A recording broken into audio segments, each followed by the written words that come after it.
Então, boa noite, bom dia, boa tarde para todos aí que estão no nosso canal Luz Lei Divino. Vamos dar início ao nosso plantão de dúvidas, temas diversos aqui sobre orixá, sobre umbanda, espiritismo e várias questões aí que são colocadas, trazidas, né, aos médiuns da nossa Casa Espírita Seluz. Então vamos lá. Então vamos voltar aqui um pouquinho nesse assunto de Dharma, bom karma e mau karma, né? Todos vocês falaram algumas coisas interessantes aí, ó. Primeiro, gente, faz muito sentido o que foi colocado assim, que quando a gente vive em Dharma, não se gera karma. Isso é fato, é incontestável. Nem bom karma e nem mau karma. Porque, gente, o bom karma, ele ainda não é o caminho do meio. Sabe aquilo que é dito assim que... Tá, ó, estar em Dharma é você estar num estado de neutralidade dármica divinal. Você não gera uma interferência em nenhuma vida, em nenhum ser, em nenhum plano, em nível de qualquer desarmonia. Você é a própria perfeição, vibrando. Então tá, nós vamos deschavando isso aqui. O que acontece? O que é o Dharma?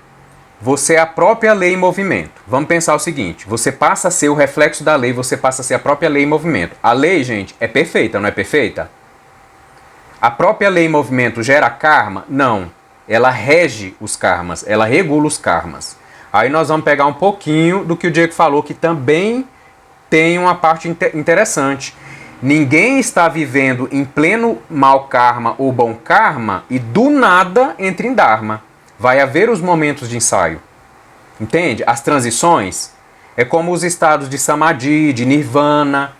Entendeu? A gente consegue alcançar esses estados, às vezes por milésimo de segundo, por alguns minutos, mas não consegue se manter lá. São os ensaios necessários. É para isso que a gente está aqui. Agora, é possível uma pessoa neste plano viver em Dharma? Sim. Jesus Cristo. Ele esteve nesse plano e ele estava em Dharma. Ele estava em Dharma. Perfeito. Ou seja, ele era a lei em ação. Gente, o que a gente tem que entender? Que a lei não é uma coisa inteligente em si. A lei sempre tem uma inteligência por trás. Vamos fazer uma ilustração? É bem a diferença entre orixá, vibração cósmica, energia cósmica, e orixá, espírito e inteligência. Isso a gente traz muito também nesse livro aí que a gente está prestes a publicar, sobre a iniciação nos mistérios dos orixás, a preparação e depois o aprofundamento. Gente, o que a gente, como umbandista, tem que entender? Nós, umbandistas, olhamos para os orixás como energias, como vibrações cósmicas. Tá? É assim que a gente trabalha o orixá. Só que a gente não pode ignorar que por trás dessa energia existe uma inteligência. Existe uma inteligência. A energia não é o ser inteligência, o ser inteligente. A energia, a matéria, é o que o ser inteligente utiliza para criar mundos ou para evoluir nesses mundos. Então, assim, vou pegar um exemplo aqui mais superficial dentro dos nossos ritos de Umbanda, as nossas gírias de Umbanda, os falangeiros. Os falangeiros, eles incorporam na gente e eles trabalham, são espíritos. Mas eles vibram, eles irradiam a frequência do orixá nesse plano, o que é possível dentro desse plano.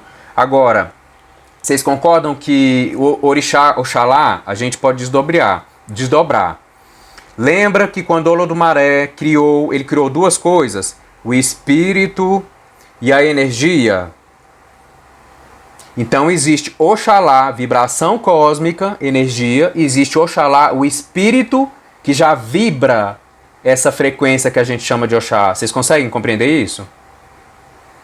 Sempre tem um espírito inteligente por trás. Então a lei, ela não se move por si. A lei são espíritos de alta estatura, superior, no nosso caso, um espírito que uma hierarquia espiritual que nós denominamos de Xangô, ou seja, que trabalha nas frequências de Xangô e que atuam como as leis que regem o universo. Vocês estão entendendo?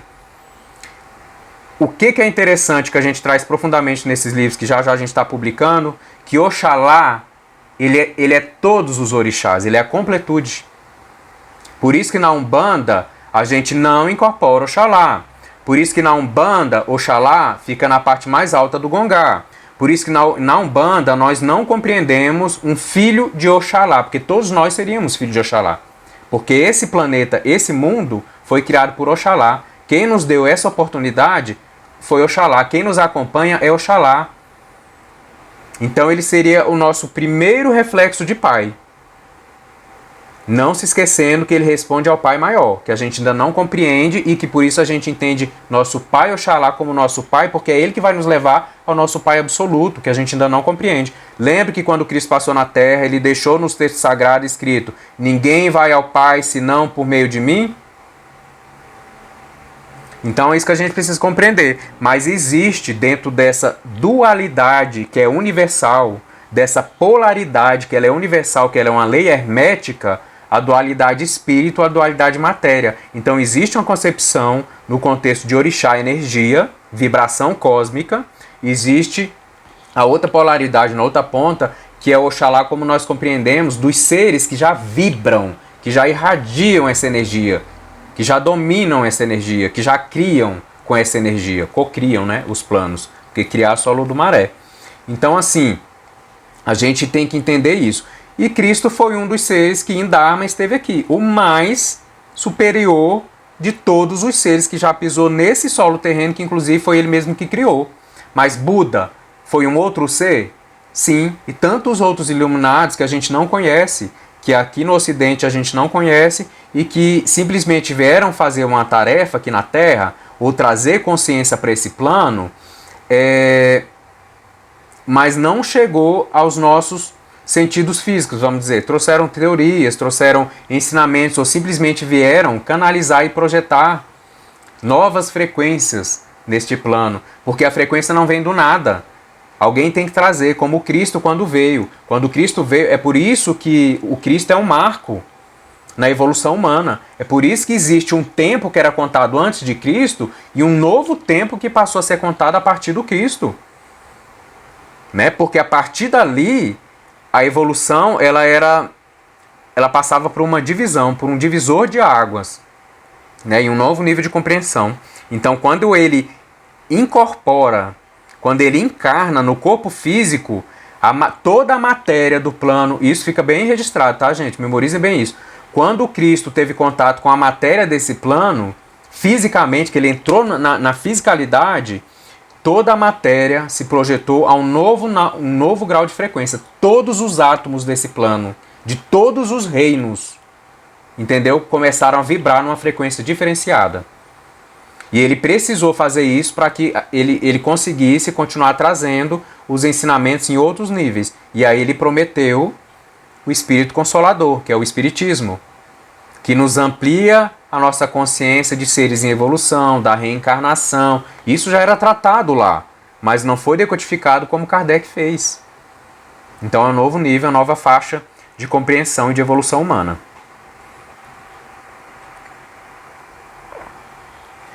Gente, qual é a diferença do bom karma e do Dharma propriamente? Então, quando eu falei, quando nosso Pai Oxalá esteve aqui na Terra, encarnado, simbolicamente aí, né, dentro do sincretismo, das simbologias que a gente utiliza, o que acontece?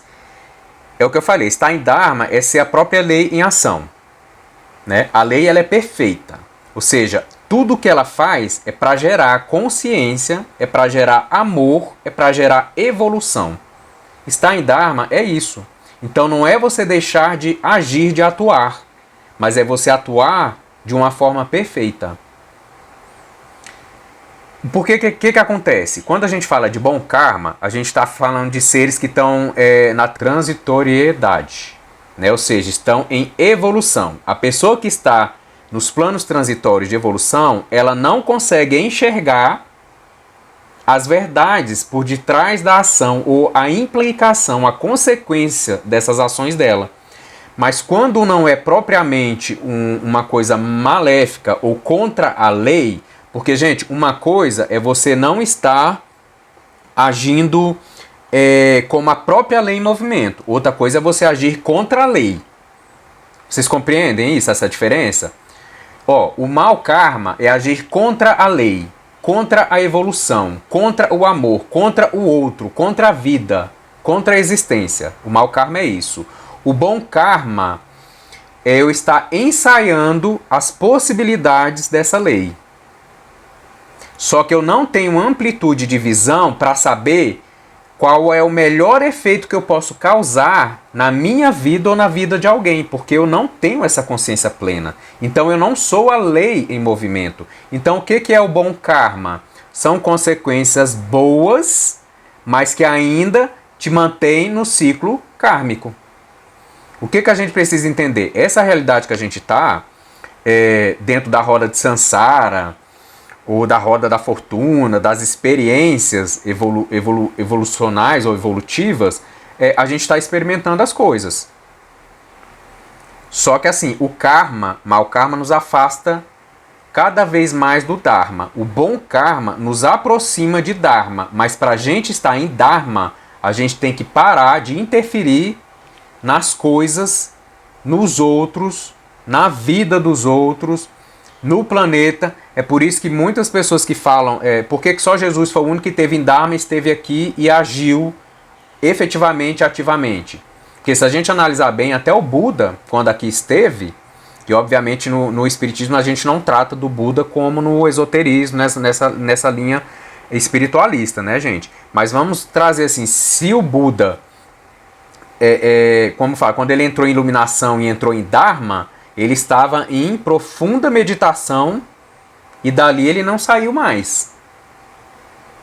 Ficou nesse profundo estado dármico de ser, ou o estado divinal de ser, que pode se dar aqui.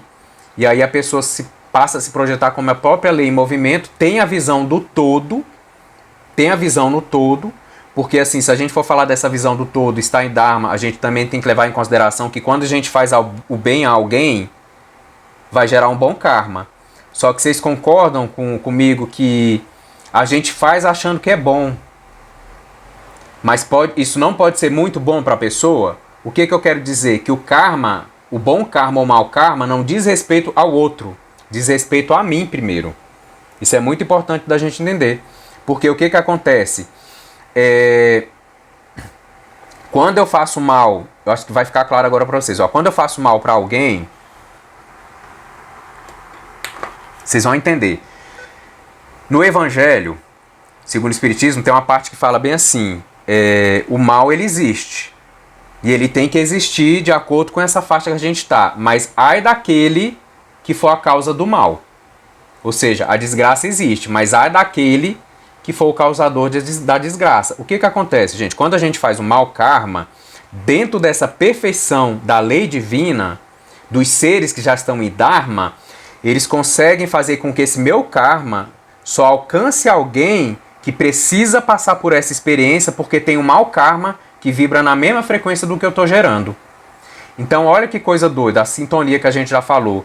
Eu estou baixando a minha frequência para o mau karma, criando um registro de mau karma que vai estar dando sinais para o universo daquela frequência que eu preciso reajustar, e ao mesmo tempo que eu fiz vai ser aplicado diante de uma inteligência suprema que já está em Dharma, dentro de uma pessoa que lá atrás fez alguma coisa que hoje ela tem um registro que botou em sintonia com o que eu estou fazendo agora. Vocês compreendem?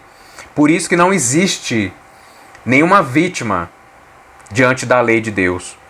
Aquele que está passando por aquilo, lá atrás ele fez algo, que esse registro dele sinalizou, me fez sintonizar com ele, nos colocou junto para que ele recebesse de volta o que ele causou lá atrás. E agora eu criei o mau karma e eu vou passar por essa mesma experiência lá na frente, numa próxima reencarnação talvez. Aí aquela história que eu falei da bala perdida. Nossa, uma pessoa tão boa foi inventar de sair na rua naquela hora. Olha, a bala perdida veio e pegou. Mau karma. Registro. As leis superiores, os seres que aplicam essas leis, eles têm o conhecimento de tudo.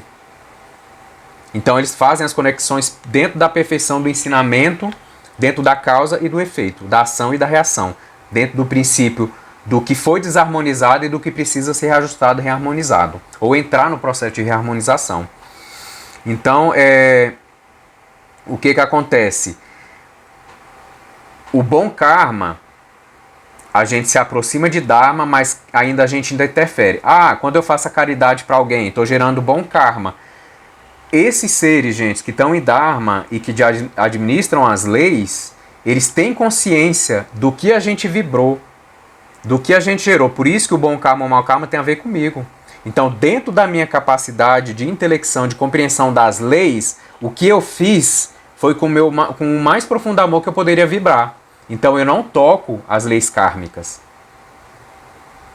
do mau karma. Eu toco as leis kármicas do bom karma. Então, vai me trazer a mesma consequência. Ou seja, um fruto com a mesma doçura do fruto que eu dei.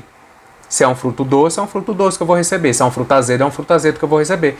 Por que é interessante a gente entender isso? Esse movimento de mau karma e bom karma, ele é o nosso primeiro ensaio dentro da dualidade, das polaridades dos mundos transitórios, do mal e do bem. É por isso que em Dharma não existe mal nem bem.